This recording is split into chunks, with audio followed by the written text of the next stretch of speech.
we knew we could increase the NOI. I mean, the rents we're going for, those were like $1.50 a square foot in LA. Yeah. That's not how LA works. Which across the street is actually the city of San Pedro. Yes. Which is, it is. We're in a better zip code, if you will. And we're getting $5 a square foot mass. I mean, exactly. I don't need a performa. We did that on the back of a napkin. We did that back of the napkin. That could make sense. So yeah, it was worth exploring a little deeper. Welcome to Inside the Hive with Kyle and Brandon. Join us as we explore business, real estate, current events, and personal growth. We dive into the latest trends, offer valuable insight, and share stories. Thanks for tuning in. Sit back, relax, enjoy the show. So, I mean, getting this whole podcast going and finally jumping into the trend with everybody else in the most oversaturated field there is probably. But no, that's not true. Warren Buffett said. Yeah, Warren Buffett said, "Trend's your friend," right? Trend's You your always friend, tell me that, and you and I have these conversations that go so long for hours at a time. Might as well just record the darn things and get it out here. Yeah. But the thing that we always get asked is our first shopping center. We started off, been working with you for almost 13 years now, and it was Arizona. We were in Arizona doing that. Energy efficiency, the solar, all the residential, dealing with pain in the ass homeowners. And now all this time later, we're acquiring shopping centers in LA. Mm-hmm. So that's just such a journey. I think that it's a good thing to just talk about how we even got there and how we bought our first one. And that's all I really want to talk about. But this first one, I mean, pretty unique, a pretty unique opportunity. Yeah, I don't know what your thoughts are on that. I wish that we could put a plan together to repeat it, and I'm not sure that'll be a different avenue that it comes from. But yeah, let's dive into that. Like how did this thing come about? Yeah, it's they were, to people that don't know, Brad and I own a company, West Hive Capital, but before that we had another firm, construction management firm for years and years, and we ended up working with developers. We started working with developers. We were almost like a hired gun. They would own the land. They want to develop into a shopping center or a building or fast food, whatever it was. And they would hire us to manage the whole thing. And we were approached by a client. We were actually doing a project in Koreatown though at the time. Mm-hmm. And we were doing the old 100-year-old building in Koreatown. And then somebody from that knew an individual that owned this property in Palos Verdes. And the family owned it for 60 years or 70 years, something crazy like that. The grandfather had built this thing bought it in the 40s. Yeah. Built the shopping center on it in the 60s. Yeah. And it hadn't been touched since. I mean, this thing sat half vacant. Hadn't been touched. Paint's fallen off. Had the nice vape shop though, and the massage parlor, and the liquor store. Yeah, the liquor store. Which the city of Rancho Palos Verdes loves. Yes, they did. They were not a fan of that. So. But yeah, that's it. It was just not touched. And I think it was passed down, 17 cousins or something like that ended up owning it. It was passed down through generations. And it's kind of just mismanaged and stuff. The owners, though, were the nicest people ever. I mean, they were so nice and so awesome. They wanted to do something with it. So they brought us in, and they were a client. And they brought us in and just to take a look at it. What can we do? How can we redesign it? How can we put new tenants in there? And once we showed them what it was going to cost, we're about to offload that thing real quick. I mean, it was going to be a pretty penny to put that thing into, to bring it back to modern standards, I guess we'd call it. Yeah, yeah. So once they were going to sell it, you and I decided we were just going to make them an offer. Yeah, this was come September of 2023. Yeah, 2020 September October era. I think you had the conversation with the ownership, and I think they kind of said, "Hey, you know what? This is a lot. You've got one kind of lady representing the family trust, or whatever you want to call it. She was about to sign on the dotted line for a $7 million loan to renovate this, plus all the lease up. This was going to be a 2-3 year ordeal. It was, and for her to represent the entire family, kind of be the neck to ring. That I don't think she was comfortable with that. That's right? a lot. So, that's a lot on your shoulders. Yeah. That's a lot to do a daily, especially if it's not your core business. Yeah. It's not what you do. Never done a development before, never done a renovation of that scale. And then we're going to start right now with all these people. And that's Yeah. That I could see that'd be difficult. Yeah, especially in the retail. And they had owned it for a long time, but as we found out later, lots of people not paying rent. Yeah. Not even Yeah, on we found that out. leases. We found that out the hard way. Leases had been expired for quite a few years. Yeah. So it was interesting. Now, I think the family had a little bit of experience owning real estate, but it was very simple, single tenant type I think thing. so. Industrial buildings. Some San Pedro, they own some industrial San Pedro. Yeah, something like that. So they have some, but the development side, this was basically a ground up development, right? It's like, yeah, we were going to vacate the entire place and redo it without building ground up, but basically got the whole thing. Exactly. And that's a big undertaking. That's a big undertaking for any developer to take on. Yeah. Let alone someone that doesn't do this every day or has never done it before. Exactly. We didn't have experience owning them, but we had done this so many times that we looked at each other like, why don't we just buy this sucker? Well, we had already lined up really all of the pieces for the family. Yeah. We had lined up debt. They didn't need equity because they owned it outright. Yeah. So that was a piece missing. We had already lined up good architects and engineers and construction managers and us and budgets. And so we had this thing really kind of teed up for them. Yeah. And that's when we presented, like, this is the next step. Like, you got to kind of take out this this hefty loan. Does anybody want to write a check for $7 million?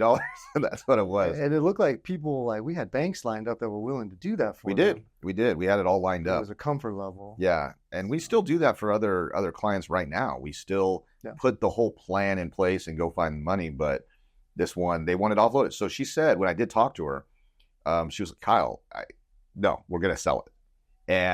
But they hadn't marketed yet. They hadn't even chosen a broker. I knew they were going to choose our buddy at CBM1 over there. But he's been doing a great job. He's a stud. So it's like, I knew that was going to be, a friend of ours, but then now an adversarial role when he's representing that. Who actually is really the reason we got the project in the first place. He had a relationship with our Koreatown project. That's Jason, and shout out to Jason. He's pretty awesome over there. But so she said she wanted to sell it. The original price I thought was a little too high. We'd gotten an appraisal before. I think they wanted like $9 million for it, and the appraisal came back low. I think it was mid-7s. Yeah, but it was a couple of years. It was a couple of years before, but 22 appraisal. It wasn't taking into consideration what could be done with this property. The NOI, which is how these assets are valued, was in the 400,000s, I want to say. And just doing the basic math, what was across the street? Across the street, you have In-N-Out Burger and Panda Express and all these. So talk about that. Talk about your NOI. How do we value that? So just real basic things. So this is in Southern California, Rancho Palos Verdes. A very affluent area, really nice area, and California is built out. In these areas, it is built out. There is no, we're from Arizona, and there's desert land everywhere. Mm-hmm. There's new things being built all the time. California is not like that. It's a similar atmosphere I've been told to, kind of like in New York or things like that, where these cities have already been built out, and development actually comes from like the internal. It's you're buying buildings that are existing and tearing them down. You're redeveloping. Infill. It's infill development. Exactly. That's the word. Ground up, but in the middle of the city. Exactly. And infill development is a certain skill set. It's a little bit more difficult. You have a lot of the community. That's when you get those people showing up to those planning commission meetings and the city. I'm actually speaking at a planning commission meeting tonight for a buddy of ours that's a developer, so that'll be fun. So this is not your project. Yeah, it's not my project. So I'm just going there as a pro citizen for the development. But back to what we were doing. So it's a certain skill set, and I think that based on the communities, the areas, there's what's called a cap rate, and it's how things are valued, what things are sold for. But it's basically the NOI, which is the net operating income, how much revenue this thing is getting from the tenants. And these are triple net leases. Retail is always triple net, so it doesn't have the expenses that say multifamily, industrial, a lot of other product has. The triple net means the tenants are paying for the expenses. They're paying for the property insurance. They're paying for the property tax, the common area maintenance, and so forth. That's why you and I love that asset class so much. It's one of the only asset classes that does triple net leases too, but that's a whole other topic. That's a whole other topic we'll get into later, but that's you're right. It's the only asset class that does that, and that's what's so attractive about it. But the net operating income around $400,000, and then you divide that by the cap rate, which is, I think things are traded for like 5.5%, 6%, something like that, 6 caps out there. You divide that comes up with your valuation. So basically, it's your cap rate's your yield. If you're going to buy the whole thing cash only, how much are you going to yield? It's that the higher it is, the more income you'd be getting on an annual basis, versus if you're buying something that's super a compressed cap rate, it's low, basically a worse deal, or could be some people say a safer deal, but I think those are skewed. Yeah. So that's basically what it was. Is we knew we could increase the NOI. I mean, the rents we're going for, those were like $1.50 a square foot in LA. Yeah. That's not how LA works. So right across the street, you're looking at $4, $4.50, $5. Which across the street is actually the city of San Pedro. Yes, which is we're in a better zip code, if you will, and we're getting $5 a square foot rents. I mean, exactly. I don't need a performa. We did that on the back of a napkin. We did that back of a napkin. That did not see that could make sense. So yeah, it was worth exploring a little deeper. Yeah, it was that simple. It was, can we to take these tenants and relocate them, move them out? All their leases were expired. Put new tenants in these spaces, paying market rents. Now the thing has double or almost tripled the income coming in, and now what's the valuation worth? So we acquired it at 7.4. 8.4. Excuse me. We acquired it at 8.4. Put 7.5 into it with interest reserves and a soft cost, a lot of expenses that some of them we didn't even take consideration. We have about a $16.5 million project on our hands here. $16.5 million, and the end valuation was $22 million. Yeah, somewhere in the low 20s, 20s, hopefully. So that's a pretty nice project, pretty nice return, and awesome for the community as well, awesome for everybody. So we're in the middle of it right now, still working on it, but we signed Habit Burger, California Fish Grill, O'Reilly's, Sustain, Mattress Firm. So we've done these big national credit tenants. Yeah. And that's what it's going to look like, and everybody's really happy about it. Yeah.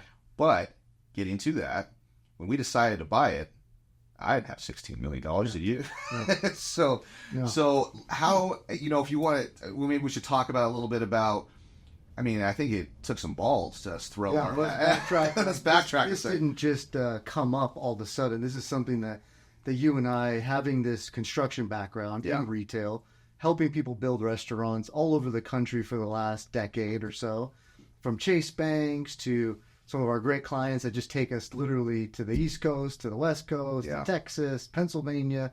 We're just their construction manager, and so we've helped people buy buildings. Mm-hmm. We've seen, what commercial real estate is, purchasing it, lining up the debt. So we had all these pieces, but something that you and me have always had, at least on my goal board, I've got, we need to be a land. We saw that early on. Yeah. And we invested in some apartment complexes. That's where we got to be. Now, there is a high barrier to entry to get into that. Tell me. There is especially in Southern California. I don't know where else people get all this money from, but they see this override, $20 million checks. And, so we knew it was a high barrier to get into. I mean, it took us a decade to really, from I'd say 2015, 2016, when we said that's where we need to be. Yeah. And we just had to take the stepping stones to get there. So I think our motivation was there. Yeah. It was just sometimes the opportunity just presents itself, and you got to just jump on it. And I think we did. Thank God. I don't think we could figure out how to get, you mentioned that barrier of entry. We wanted to be developers. We wanted to own shops. We wanted to do this. We couldn't figure out how to get our foot in the door. Yeah. And that was really difficult. It seemed from our perspective, and we worked with all these clients, they would go tie up a piece of land. We were helping them. We were helping them do it. Find the buildings to buy. But it was that. But they had the equity. Yeah, and they had that due diligence period where you're spending hundreds of thousands of dollars. Yeah. And that was, we were fortunate enough that this particular property, they were a client first. So they wanted to do all the due diligence and paid for it. And then by the time they wanted to sell it, it was already completed. So we rolled right into a lot of it was complete. We only had a little bit to do. And I think that was one of the biggest barriers of entry is you go find a new asset for sale, a new property for sale, and you got to tie it up. You put an offer down. You say you got, 3-4 months, 120 days, something like that. You got to do a lot of work. And if it doesn't work out, you just lost maybe $100,000, $200,000, all that. Yeah. And that's just something, I mean, that's for future talks on just kind of that checklist. But, financial due diligence, the physical due diligence, even kicking off, being smart about things, running other processes in parallel, like start design, start the civil design, get these things into the city, have those conversations while you're trying to purchase the property. There's so many pieces moving. And we did get lucky with this, which I always say, I hope we can repeat this, but it was the, we a lot of that stuff had been moving. Yeah. So we had we've seen the hurdles. We were able to overcome some of those hurdles, and it was a matter of just for us trying to kind of go out to raise the money. This is what we do every day. So the construction, the design, the development side, the leasing it up, working with the brokers like that. We do that all day long. Yeah. But we were missing this financial piece, it seems like we came at it from the opposite angle of most people. Almost all of our clients, the contacts, they own the land. They have money. They want to develop something cool. We've had, just in the last few weeks, we had someone approach us. They want to build a self-storage facility. They want to build a flex space. They're looking at building a restaurant in the Inland Empire or something like that. Yeah, we get it constantly. They don't have any construction knowledge. They don't know how triple net leases work, finance, design, nothing. But they have the land and the money. We had all this knowledge for years and years, working for all these other developers and people, but we didn't have the cash. Yeah. And that was it. Yeah. So, but yeah. But the initial idea, motivation was there. Like it was underlying. We were just, what is that saying? They say like luck is just preparation and timing meets opportunity.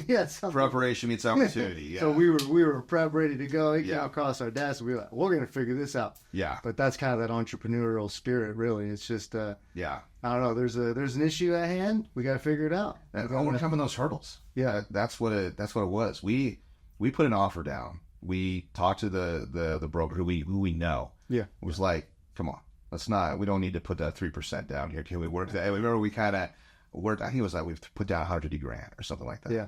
And, so we have that. Negotiable. Yeah. And we've been in business for a long time. We have reserves for that type of stuff. So we had, I think we put down $150,000, and then we had, 60 days due diligence, 30-day close, 2 15-day extensions, and it was time to get to work. So basically, we needed to find where we could secure the debt, where we could secure all the equity, and we had 60 or some odd days to go do it. Yeah, and it was game time. Yeah, and that was it. So we went through all the resources that we knew, all the connections we had.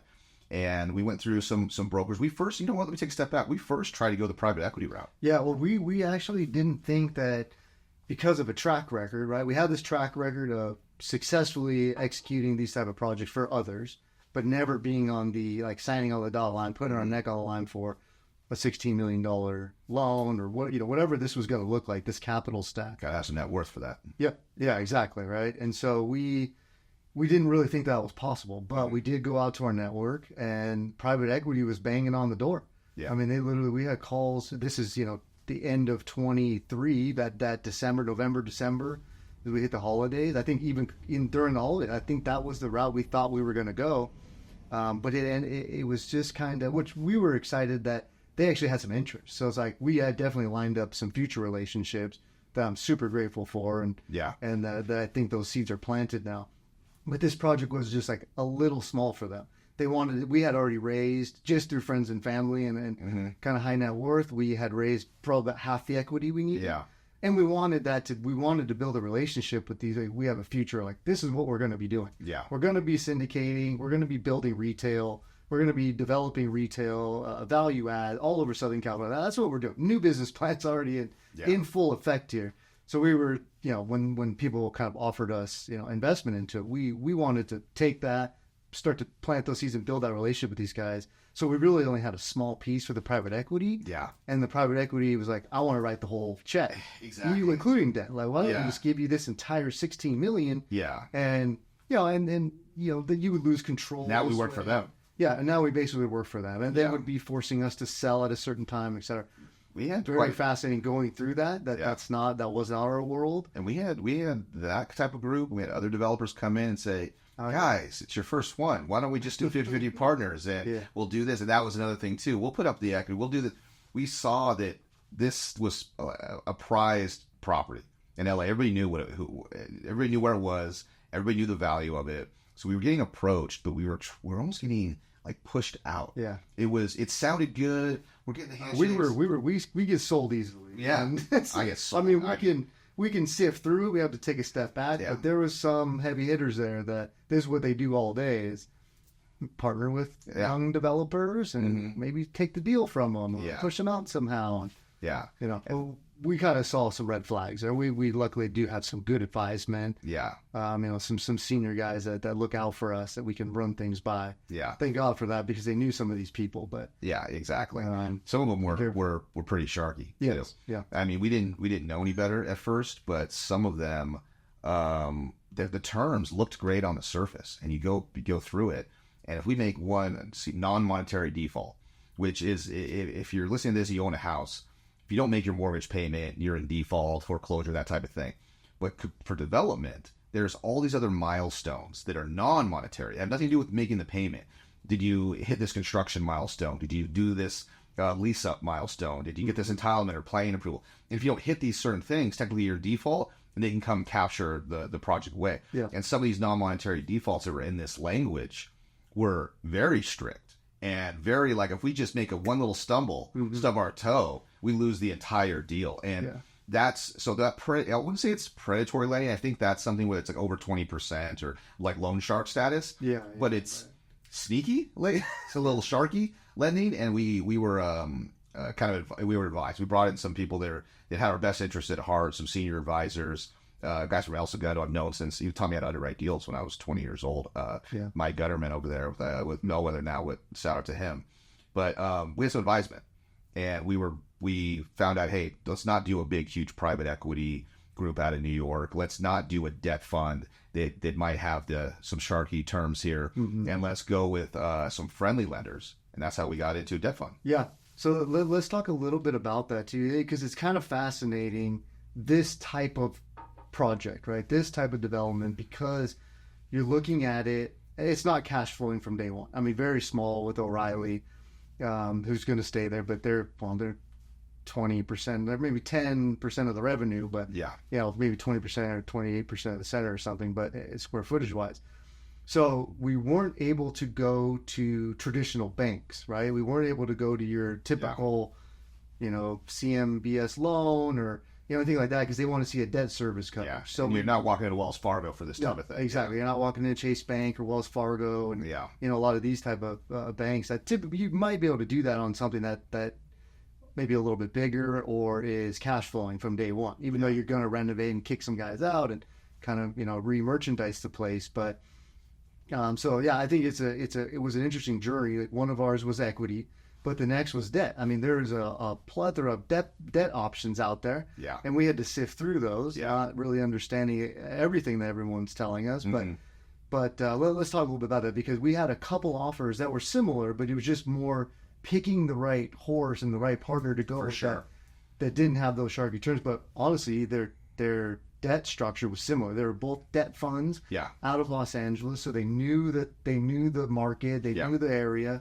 They knew the tenants that had already had interest in it. Yeah. They knew, like, even if you guys fell on your face here, this thing's probably just going to do itself. No kidding. Or worst case, the city tells you get lost and you just slap some paint on this thing, and probably these tenants still want to be there. Yeah. So we got lucky with location, and retail. Yeah. Let's talk about that, because we had a couple offers on what they call a senior stretch or stretch senior loan. So a senior stretch loan is what we ended up going with for a interest rate that is pretty steep, and that's unfortunately the market we're in right now. But so that's kind of the market we're in right now. It's 2024, and we closed on this a few months past earlier this year, and it is what the market is right now. But typically, if you have a retail property that's already cash flowing, and you can buy that with a DCSR type of low debt coverage service ratio, which means they can do a calculation. How much rent is coming in versus how much your mortgage payment is going to be. And if it's 1.25 times or whatever that particular lender is looking for over, then hey, you got rents coming in to pay the mortgage. I'm good. Which is a typical, like, a lot of people we were familiar with, like a multifamily. Multifamily is stable. You've got tenants in there. Yeah. You can, every year they're turning over, or monthly, like a big chunk. So you've got rent coming in, unless you vacate the whole place. But that's a whole other model. But Exactly. typically, you're buying something that's cash flowing. Exactly. So then you do a loan to buy that property. Then you do almost like a second loan in the second position of a construction loan to go renovate, maybe do piece at a time as tenants are leaving, something like that. Yeah, that's called bridge loan, construction loan, mezzanine, million different names for it, but it sits to bridge that gap to when you can kind of refinance, right? You have this purchase loan, this mezzanine debt to cover the construction costs. Yeah. And then once it's all completed, you refinance the entire thing. Ours was a little different because the tenants were in such bad shape, and a lot of them weren't even paying rent. Now, this is just coming out of COVID, right? So COVID's a couple of years ago. The people stopped paying rent in COVID. Some of these tenants still haven't paid rent since. Yeah, we found that out. You go there and you have a liquor store or barbershop or this or that, and they haven't paid rent in 2.5 to 3 years. You're like, oh my gosh, this is great. So going through that process, you have a property that almost has no cash flow. And until you have all brand new tenants moving in, it's almost structured as a new development. Mm-hmm. That's kind of how it was. It was almost structured as a new development. So what the debt that we secured was called a senior stretch loan. Touch on how the reason we went with the senior stretch, or whatever the fuck it's called, stretch senior. Stretch was because the equity differences, right? Like you could still do a more traditional loan, but you needed to come up with like half the $8 million in equity. And now, like returns don't look that good. Your cash on cash is off. Yeah. Stuff like that, right? And that's why we went with it. Like that was really the reason you wanted to go higher leverage. Yeah. Are we allowed to disclose the exact terms or keep them vague? Yeah, I would probably right now keep them vague. Okay. I don't know. So a stretch senior loan is basically entire loan for everything you need, including the acquisition of the property. And then during the development, they're going to release certain funds, right? So when you close on it, like you said, it's $8.4 million. They're going to release those funds. As we move forward with construction, soft cost reimbursements during due diligence, all these, it's slowly released. It's like you take these draws, okay? And then the draws is actually what you're paying interest on. So if you don't take certain draws, you're not paying interest from day one, just as you're drawing down on the loan. So that's what we ended up going with. But the loan to value ratio is what was attractive to us, I remember, because doing traditional loans or the way we had to go about it originally, the equity you had to come up with was like, I think it was like in the 40 to 50%. It was almost 50%. Yeah. So some of these terms coming back. We had to come up with $7 million or $8 million. And we were I didn't know we could do that. But then we go through a different debt fund. We ended up negotiating based off of like the leases we already had signed. There was value there. We got an appraisal, came back much higher than our acquisition price. We bought at 8.4, appraisal came back 11.5. So like right there. Plus we already had Habit Burger, Mattress for all these big heavy hitters sign leases. So we're like, hey, this thing's worth this much money. We should get more proceeds. And they agreed, and we ended up doing. I mean, I think we're under an NDA. We can't disclose the exact amounts, but it was somewhere in like the in the 70s to high 20s type of loan to value ratio. Yeah, and that was really attractive. And we ended up having to raise about $4.5 million. Yeah, and $4.5 million we raised in about a little over 2 months, and then we closed on the property. And we're happy with our lender. We're happy with our equity partners. We raised money from, I believe it was 23 different individuals. Yeah. Friends, family, a couple guys with high net worth that put in a good chunk. We're really grateful for that. And then we ended up having to even go out and get a co-signer because we both own homes, we both own businesses. With $16 million, we still weren't worth that. Yeah. So we had to go back and get some of that. Let's look at it in the future as I'm reading and learning in hindsight. These guys still doing these $100 million shopping center developments on the East Coast. Reading this guy's book right now. He says every day I sign on the dotted line for something that I am not worth. Like I am not worth what I'm over leveraging myself, or however he puts it. But he's like, I stick my neck out there. Yeah. And I sign on $80 million purchase loan. I don't have $80 million of equity sitting in my bank, or my home's not worth that. It does. I mean, it's like, that's the risk. So it is. And I think the world, in my experience, I think the world rewards risk, it rewards boldness. You know, I think intelligence is actually second. You could be the smartest guy. If you were smart, you probably wouldn't go into this industry. That's probably a good point. You're tying up all your money in something, and then if it and you can lose it all. And you can lose it all. So yeah, in fact, who knows what? That's probably a good point. But yeah, I think that intelligence sometimes you can almost overanalyze, and if you overanalyze something, you never react. You never act. Analysis paralysis. Oh.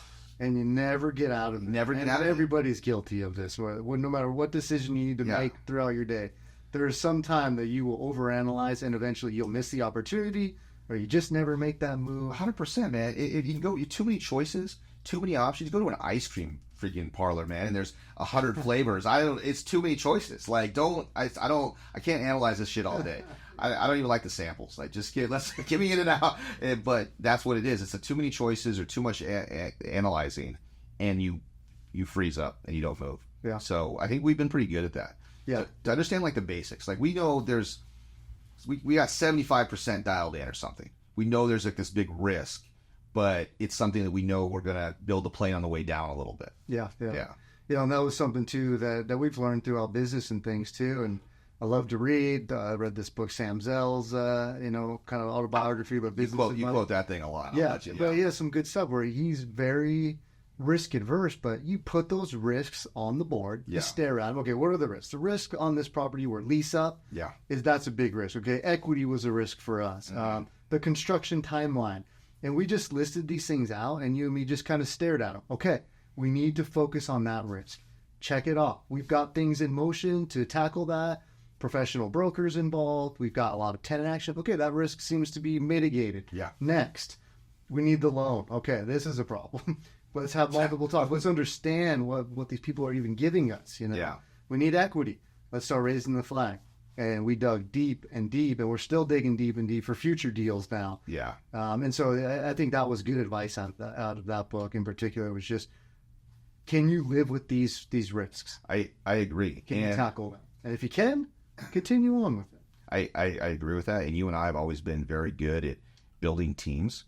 So you and I might not be the experts at a particular subject. Most of the subjects in this industry actually probably, but we're actually good at building a team and putting experts in place to mitigate that risk. Mm-hmm. Now, is managing an entire construction project, $60 million construction project by myself, something I know how to do? Probably not. But does Jamie Tabata and some of these others, shout out to Jamie too, that guy's a badass at this, but does he know how to do it?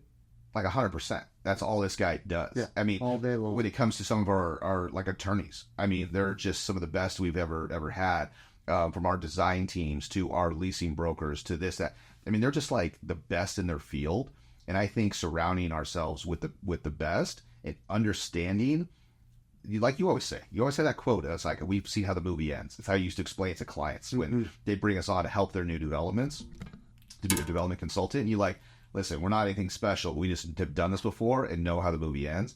And I think that is why we're seeing so much success with our own developments now. We've just done it before, and we have the team in place, so we know what the next step's going to be. We're not building rockets out here. Yeah. Even though we did do some work for SpaceX back then. But it's and that's all it really is. It's just kind of having a plan, executing the plan, knowing the plan's going to change day one. Yeah. And aligning yourself with these key players, yeah, because this is what they focus on, whether it's leasing, the purchase and sale agreement, the construction management, the architects. You know, we know enough about a little piece of it. I swear the older I get, the less I feel like I know, but I sure know a whole bunch of little stuff about a lot of stuff. But yeah, aligning yourself with that team was paramount to this project in particular. Yeah. You know, with these guys, they were experts. I agree. And what do you think? I mean, what is the future for West Hive and us? We're just going to knock down 50 of these things, or what do you think? That's the plan. Absolutely. I think we've narrowed our focus in. Once we raised the flag last year, we've actually put a couple into. We fill out, but after we did our due diligence, but we tried to spread a little too thin, or we were going out of state. And I think we've kind of refocused here. To focus on Southern California. Southern California value add retail market. I mean, drive around here if you're here, or you're from here, or you visit, you see kind of strip centers all over the place. The market's booming. And it is a tough place to do business, but I think we've got that part figured out. That is one of those, people always ask about businesses and what's like your strategic advantage. It's one of those textbook questions that when new entrepreneurs are just getting started and they want to know what's your strengths, your SWOT analysis and all that. And it's what's your strategic advantage. I think for us, knowing Southern California so well and how other people are afraid of it. And that's the thing you hear across the whole country, Southern California, and I get it. I see the political stuff. I got the headlines. You got the homeless and news. You got the earthquakes. We got the fires now. Nobody's going to insure things. Like if we were buying over there, but it was. But knowing how the Los Angeles County works when it comes to entitlement, what areas to buy in, what staying away from. I took that drive down Western a couple weekends ago, man. We're not buying anything on there. That's that downtown LA where you see the two high rises that people are tagging. See that on the news. It's like I see what everybody's seeing about LA. Who wants to do business there? However, they're not building any more coastline. You have some of the highest rents in the entire country. You have people have a lot of money. The average annual income in Southern California in some of these cities is just ridiculously high compared to the rest of the country. Mm-hmm. Business is booming. California is its own economy. It really is. It's one of the biggest economies in the entire world. I forgot what it's ranked. I should have maybe researched that before. Yeah. What is it, like 5th or 8th or 10th or something? It's something like countries. Yeah, it's bigger than some countries. So it's doing business here and seeing how retail thrives and how the vacancy rates are so low. That's why, we're not really interested in going where else. We're professionals at infill. We're good at this. We know this market. And I think it's exciting to see what the future holds. We're pivoting right now. We were in construction management for 13 years. We're still doing it. We're still helping people out. But we're moving in that direction of just going to start buying up retail all over Southern California. So I think it's pretty exciting. That's our goal. All right. I think that we'd probably wrap up this first one, or fifth one, or whatever number we end up calling this. That's it. All right.